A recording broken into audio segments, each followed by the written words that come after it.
The Sig Sauer Bravo4. No, not that one. This is the original Bravo 4x30 Megaview. You know, the optic that was definitely not going to be forgotten in a sea of quality optics in the late 2010s. So let's talk about this thing. Sig marketed the Megaview as their ACOG killer. Or at least that's what I would have said if they had marketed it.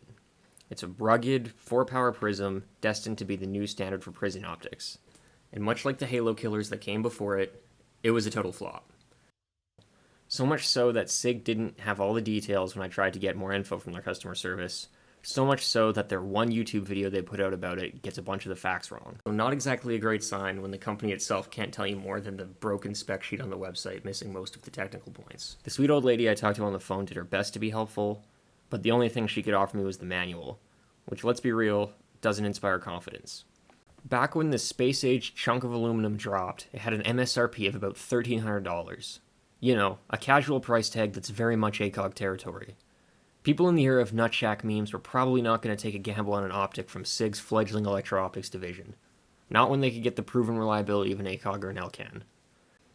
I'm going to be comparing this mostly to the TA02 ACOG and the Elcan Spectre, since the former is probably the most comparable mainstream optic on the market, and the latter is the most similar thing I have a lot of experience with. But here's the thing, this optic didn't need to be forgotten. What it needed was a Gen 2 with a real PR strategy. Not whatever the fuck the battle pack was. The optic came with a 556 or 762 illuminated BDC horseshoe dot reticle.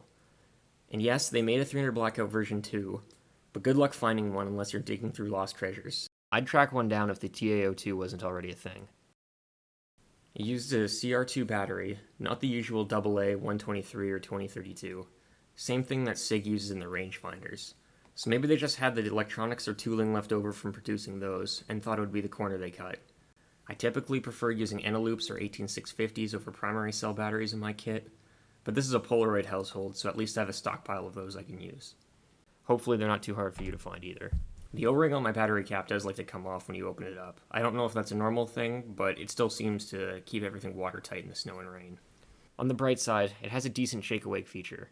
Sig calls this MOTAC, Motion Activated Illumination. In fact, it works so well that while I was trying to get shots of the reticle, it kept shutting off on me.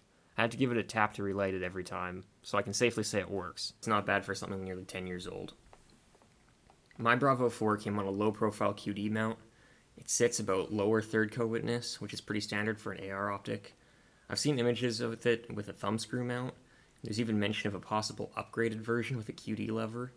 Sig's customer service couldn't confirm anything, but honestly, I've swapped it on and off a few rifles and hadn't had any issues with return to zero. So either I got the later midlife upgraded version, or that thumbscrew mount was just a pre-production thing for marketing. It weighs 458 grams with a battery, which is only a bit more than a TA02 with a battery at 513 grams, and less than an Elcan without one at 660-ish grams. Personally, I was trying to decide between a TA02 and a TA110 when I stumbled into this, and the difference in weight I found was negligible enough for me to roll the dice on the hipster option. But the main selling point of this optic, the field of view. It's a whopping 10 degrees. That's 53 feet at 100 yards. You compare that to Trigicon's TA31, which is their wide-angle option, that's only 7 degrees, or 37 feet. This thing is an insane game-changer for situational awareness. You can scan the field like a hawk, and you can see everyone else's target, not just your own. If you like to mount a 12 o'clock laser on your device, though, be prepared to see it in the bottom edge of your sight picture. I know it bothers some, not others. For me, it depends on the day, but that's something you will have to get used to that I never noticed using any other magnified optic. The eye relief is listed at 2.2 inches, which feels about right. It's comparable to the Elcan I'm most familiar with, arguably a little bit more forgiving than the TA02. The eye box is a bit tighter, but once you dial in the popper placement on the rifle, it's smooth sailing. Like with an ACOG or an Elcan, you gotta kinda set it up for yourself, and then everything's fine. If you're shooting from weird angles or trying to engage through awkward barriers, the tight eye box, it can be an issue, but at least they included a sizable pick rail on the forward end for a piggyback dot. You can slap anything you want in there, it's way more than you need it to be. They probably planned for the worst case scenario where you can stick a Romeo 7 on it. So there's actually 5 NV settings on this, and they work pretty well. Light transmission is great for a magnified optic. The dimmest settings are very dim. If you have a lower quality tube, you might not even see it on setting 1. If you're someone who actually likes to adjust your focus and look through glass under nods, then you'll love this one. It also has an adjustable diopter, which is a small but appreciated detail. I know people love to complain about how the ACOG and Elcan don't offer that, so small win there. The adjustments are solid, good clicks. Power on is just a press, hold for 2 seconds, turn it off, normal stuff. Because they're legally distinct shake awake, you don't need to worry about constantly turning it off and on unless you leave it in your truck or you're really trying to stretch the life out of that CR2. Overall, the Bravo 4 is a curious optic. It had a rocky history, but there's definitely some good hidden features in there. It's got a stellar field of view, clear glass, great NV settings, and a rugged build that's definitely worth considering. With a Gen 2, it could have actually been a contender against the big ones.